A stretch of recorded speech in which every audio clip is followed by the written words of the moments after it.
Sad news. Please join me to remember yet another great icon of the entertainment community.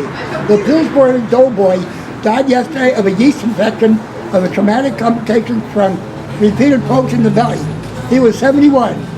A doughboy is survived by his wife, Play-Doh, 3 children, John Doe, Jane Doe, and Dildo. Plus they had one in the oven. Services are held at 3:50 for about 20 minutes.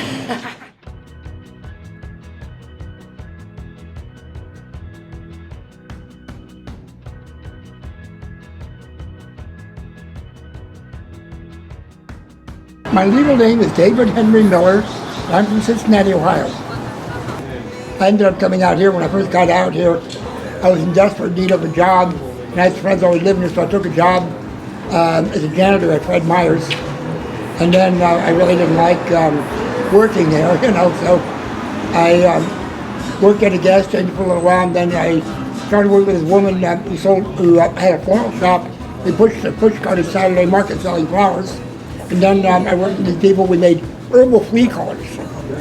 And we sold those at Saturday Market. And then people kept telling me I know so many jokes I could write books. So then I started, started with Volume 1 and I kept going after that. Okay, well, there used to be an ordinance at the time saying you couldn't sign on the sidewalk without a license. We couldn't get licenses to sold food, beverage, balloons, or flowers. I sold none of the above. When they made that ordinance, they argued for 3 days whether balloons should be on that list. The mayor of Eugene at the time was Brian Obey. I had to come in and break the tie, and he voted in favor of balloons. True story. Well, anyway, I got ticketed 5 times, and I took it to the state Supreme Court and had the law struck down being unconstitutional.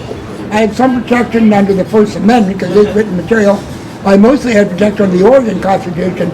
It says right in the Oregon Constitution, it's illegal to favor one class of vendors over another, which is what they were doing. Mm-hmm. I've gotten plenty of support, over the years. That court case, which I told you about, helped as well, But yeah, I got plenty of support. I have regular customers that wait for the new book to come out. Not only get new customers, you being one of them, Politics gives me lots of inspiration. Organized religion does. And just daily things that happen, something weird that happens in the news, I'll joke about it, I'm Doug. I go by Steinman. Douglas Steinman. Steinmann. I am actually from Central California, in the Modesto area. Oh, cool. But I also lived in San Francisco and Davis and Humboldt County. So yeah, I'm a Northern Californian. I've been coming here off and on for 30-something years. I settled here about 17 years ago, and prior to that, I used to travel more. I would go to Cal Berkeley, San Francisco State, Sac State, University of Washington, and I traveled mostly the Northwest. I'm trying to get people to be born again, believe in Jesus. It's fun. It's, you meet people from all over the world. I used to pass out a lot of literature. I had several different languages, a gospel message about being born again. I don't do it so much, especially up here because it's wet, and then people can just look stuff up on the internet now. What are some common misconceptions that people have about you, do you think? Some people think I'm homeless, but not anybody that knows me, which I'm not, Well, yeah, a lot of people think I'm a right-wing Nazi type, but I'm not. Yeah.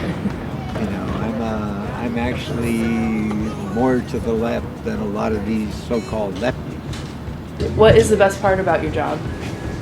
Let's see. Well, getting to socialize with people, not having to work for somebody else, making people laugh, which makes them happy, makes me happy.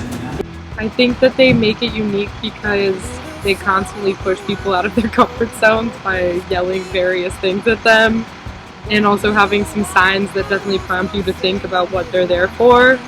Like, all you need is $1 million and Jesus or something. I forget what it's called, but and the joke book guy, I think, really takes people off guard. Like, everyone is actually prompted to respond to him because he's like, "Are these the best jokes you've ever heard?" Yeah. And you're like, "What?" I don't know. So I don't know. I haven't been to many campuses, but I think that makes Oregon really unique.